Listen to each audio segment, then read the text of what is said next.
had bogged us down in one foreign war after another. The endless wars have to stop. Have to stop.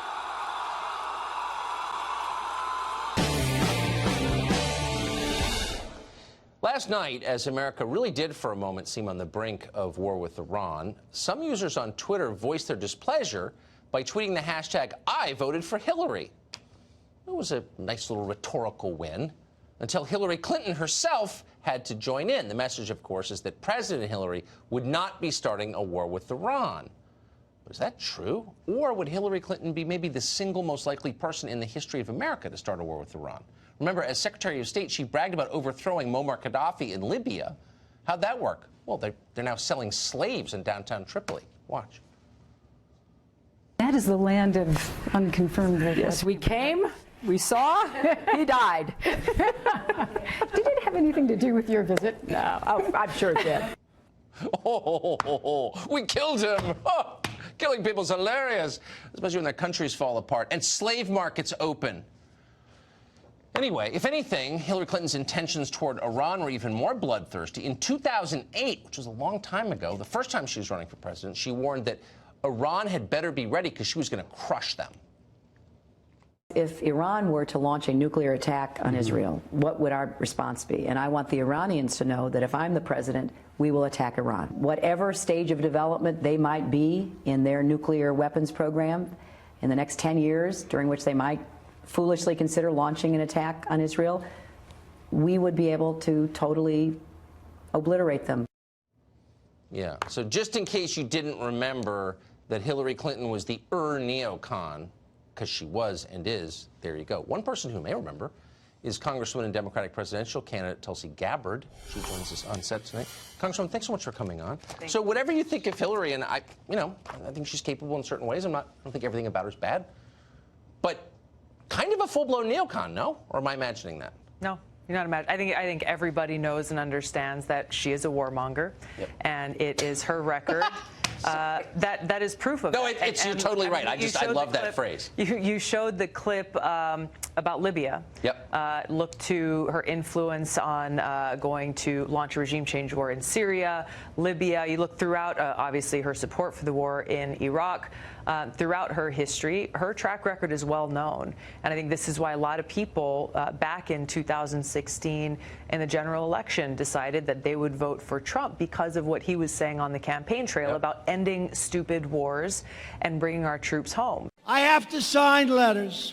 It's the hardest thing I have to do. I sign letters. Dear Mr. and Mrs.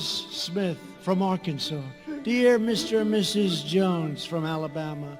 Dear Mr. and Mrs. somebody from some great state, I'm sorry to inform you, your son has been killed in combat. I'm so sorry. It's the hardest thing that I have to do.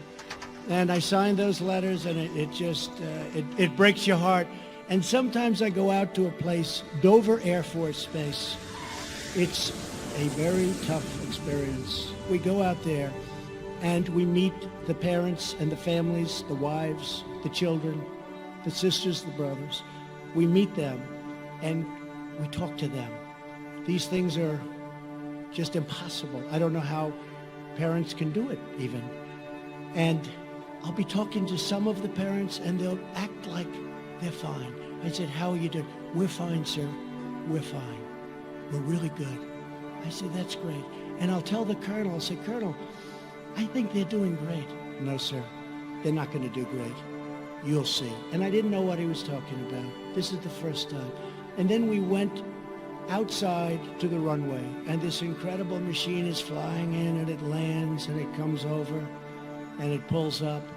That door opens up, and the colonel told me, he said, sir, when that door opens up, those same people that you think are okay do things that you'll never see.